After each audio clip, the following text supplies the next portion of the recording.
For Inside Carolina, I'm Taylor Vippolis, and this is the Insider Rundown where I'll cover what I'm hearing when it comes to UNC football. For UNC fans, the name Brennan Armstrong is almost synonymous at this point with a high-powered offense after watching him throw for a combined 7 touchdowns and 762 yards the past 2 times that Virginia and Carolina have met. Well, since Tony Elliott took over this offseason, that hasn't been the case at all. Virginia has the 94th and 123rd total and scoring offenses respectively, averaging a putrid 16.9 points per game. It couldn't be a further contrast from the Wahoos of last year, where they boasted a top 25 offense by almost any statistic. First things first, they lost all 5 of their starters along their offensive line, which has led to a poor run blocking grade according to Pro Football Focus, and an even worse pass blocking grade that is the 3rd worst among Power 5 schools.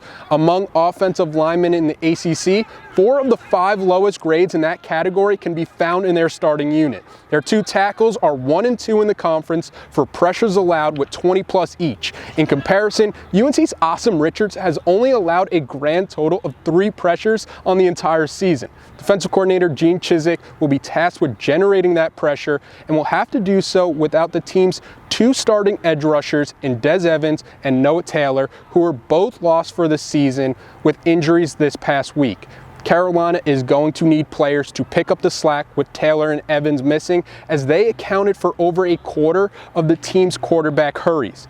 If I had to pick the player most likely to go off on Saturday, it would be Kamon Rucker, who leads the team with 4 sacks and wins versus pass blocking 18.1% of the time, good for 8th in the conference.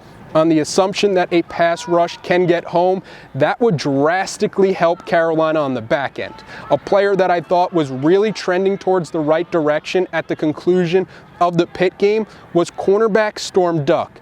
I had one scout text me that it looked like Duck wasn't second-guessing himself and was in position a lot more as opposed to earlier in the year where he struggled. I think a lot of that can be attributed to the mental hurdle of coming back from an injury, and it's a position that requires confidence above almost anything else. A confident Duck would go a long way for this defense. The staff is looking for him to bring the physicality they saw out of him in the second half of the Pitt game, where he was quickly reacting and flying to the football while still doing it under control, resulting in a season-high 6 tackles and, more importantly, 0 missed tackles.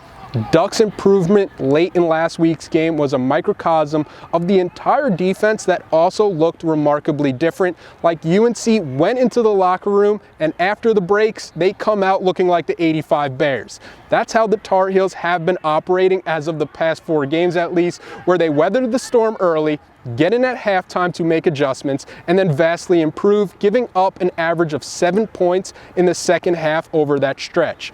That improvement is the Chizik effect on the defense, where the biggest difference between where the team is at now compared to training camp, for example, is a more complete understanding of defensive principles.